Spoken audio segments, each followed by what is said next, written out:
Thing about that incident, do you feel that Botha was trying to bait you into snap? Yeah, he was talking a lot of smack and stuff, but it's cool. He was a good fighter. Botha, yes. Champion of the world, ladies and gentlemen, introducing Mike Tyson.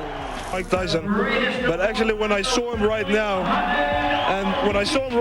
I mean, you know, it was like, this guy is not so big. On the negative side. On the plus side, though, he did not appear to be intimidated by Mike Tyson. As 1999 began, Mike Tyson's stock was at the lowest it had ever been. He had recovered quickly from the years of inactivity caused by his 3-year prison sentence, spanning from March 1992 to March 1995, recording emphatic wins against Peter McNeely, Buster Mathis, Frank Bruno, and Bruce Seldon.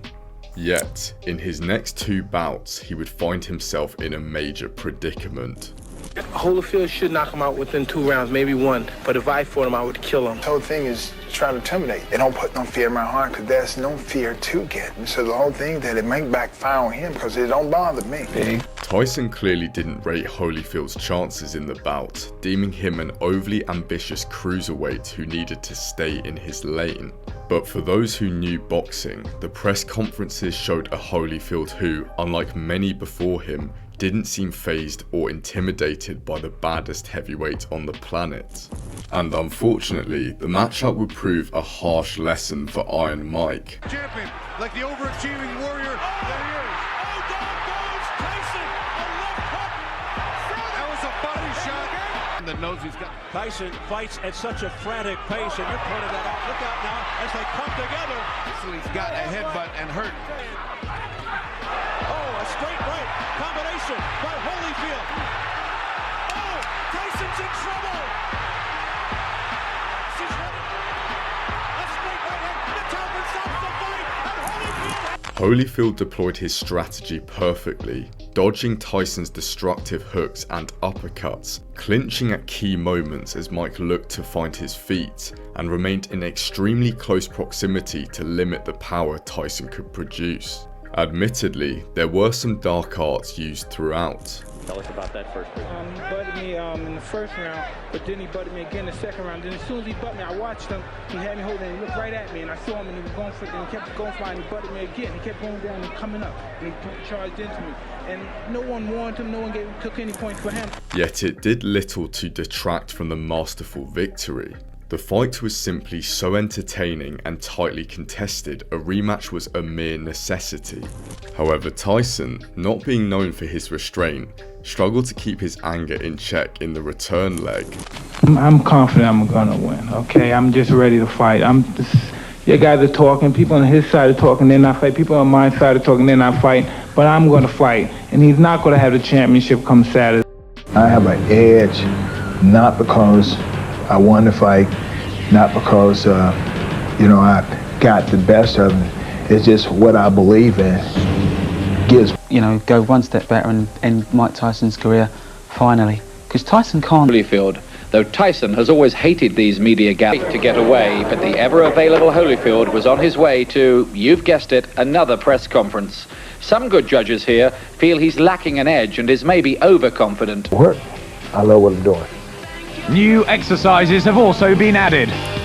Bobby, you'll see a right hand a little later in the round. There's the right hand. That's the one that got him in trouble. Right in the button, and he got Mike on the heel. Holyfield over the top. First fight.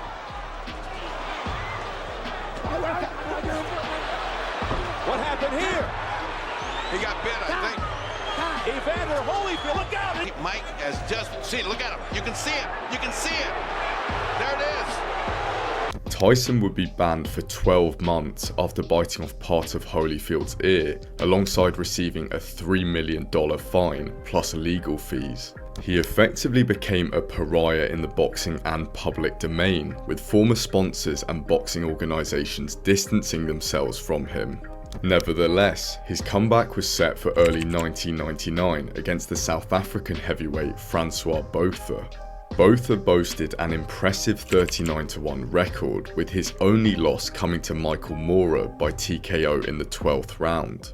Jay Larkin, Showtime Senior's vice president, would label Botha as the perfect opponent for Mike's return from suspension. But I feel this was far too dismissive of a weathered and hard-as-nails Botha. You see, Botha had been around the block and globe, fighting in bouts across South Africa, America, the United Kingdom, and even Ecuador. He had experienced hostile environments and gradually refined his close-range slugger style, trademarking a clubbing right hand to the head and body while effectively deploying spoiling tactics. Nonetheless, his defining career moment up to that point came in a packed-out Stuttgart stadium against the German Axel Schulz in December 1995. The vacant IBF World Heavy title was on the line, and both fighters slugged it out for 12 grueling rounds. Now, I'd be lying if I said this matchup was a glowing example of perfect pugilism, as the German and South African effectively bludgeoned each other, but both showed the higher level of aggression, which swayed the judges in the face of a largely passive Schulz. The decision for Botha irked the German fans, sparking a riot of sorts, yet the split decision win would stand. After the fight, both fighters provided urine samples. Unfortunately, Botha's came back with signs of nandrolone, a form of anabolic steroid. The South African claimed his food had been spiked, before his team later stated it was a result of a prescription given to him by a doctor for an arm injury. This injury was largely caused in a freak accident when, at 16, Botha had fallen into a hole while gathering corn, mangling his right arm. But regardless, the fight was declared a no contest and the IBF did not recognise him as a former champion. The man lost it. He was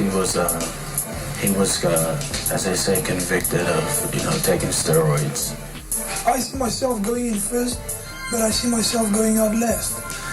After losing to Michael Moorer, Botha proceeded to gradually rack up wins against James Stanton, Lee Gilbert, Stan Johnson and David Cherry, making him a credible opponent for the highly anticipated return of Mike Tyson. I can't imagine him beating me, and I just can't fathom that. How have you kept it together against this guy? I don't want to make him out to be a monster, but he's a very intimidating guy. I think he's more nervous than me.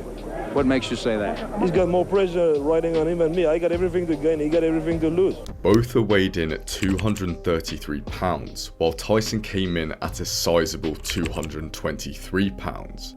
This promised to be an all-out war between two heavy individuals. Both had talked a lot of trash in the build-up, and on the 16th of January 1999, the bout would explode into life. Botha started well, landing 1-2s before swiftly darting out of range. Mike looked rusty, swinging wildly to no avail, yet the aggression would suddenly be ramped up. So with 10 seconds. They continue to hit after the bell. Here we go. Botha was doing some ugly things. Botha's claim he's done something. Botha's claiming he's done something, and the referee doesn't know how to break him, and now comes the action. Tyson had locked onto Botha's arm with the intention of breaking it, leading to Botha launching punches to the head of Mike after the bell. But the ugly scenes would continue. Into the streets of Brooklyn. See, he's locked the arm of Botha. Botha's been screaming. See how he twisted? See how he twisted? That's the leverage he's applying. Botha responded with strong jabs and occasional hooks before smartly backing off from Tyson's retaliations. Similar to Holyfield, the South African cut the space, using clinches and fighting on the inside to restrict Mike's leverage for power shots. Close and holds him. Now watch the same that. There you go. Tyson appeared increasingly frustrated, with Botha tying him up effectively. He also seemed unfocused at times. You're right. Watch his eyes. He keeps looking over at Steele like to petition him, and he gets hit 2 shots. Suddenly, a switch flipped, and Tyson began to look like his former self, bobbing and weaving before landing solid hooks. He began testing Botha's jaw, going on the aggressive as the South African sensed imminent danger. Then, out of nowhere, But Tyson just showing no speed. Punches. Oh, a strike right hand. Down goes Botha. He may not get up. Botha so A short chopping left found its way through, extinguishing Francois' flame instantaneously. He folded onto the canvas, still conscious, but his head and equilibrium were entirely gone. Tyson showed significant sportsmanship, attempting to lift the South African from the floor, but the fight was ultimately concluded. Botha had actually been winning the bout, yet Tyson's left arm proved a perfect equalizer. The post-fight interview would provide a fascinating account of Botha's tactics in the ring. Fight. I got time. Francois, were you trying to bait Mike tonight? Were you trying to get him to snap? Were you talking to him as he puts it? I mean, Mike knew it, I was. I just tried to bait him in and... Obviously, it's very unlikely that Botha would risk taking steroids again against Tyson, especially having been caught only a few years earlier, but years later he would come out with a wild claim of his own. In November 2013, he claimed he could have beaten Tyson following Mike's revelation that he had taken cocaine throughout his career and cheated drug tests.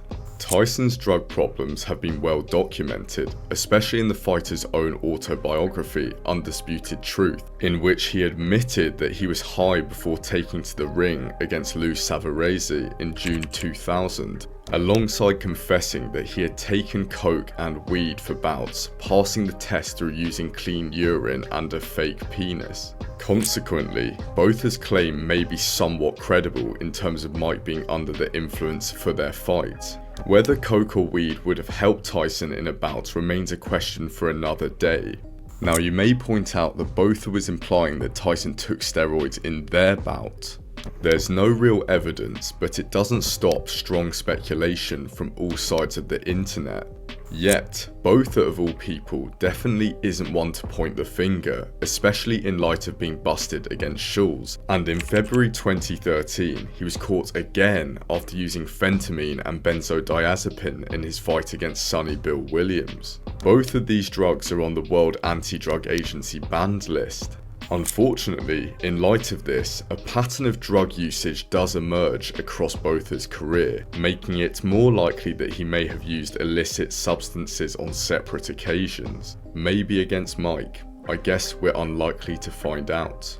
As for Tyson, after the Botha bout, his career would ebb and flow with wins here and there, but after losses against Lennox Lewis, Danny Williams and Kevin McBride, he elected to call it a day.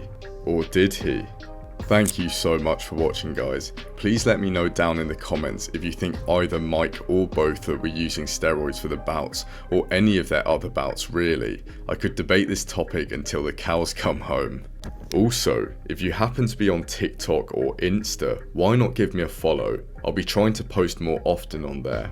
Thank you so much, like and subscribe, and cheers.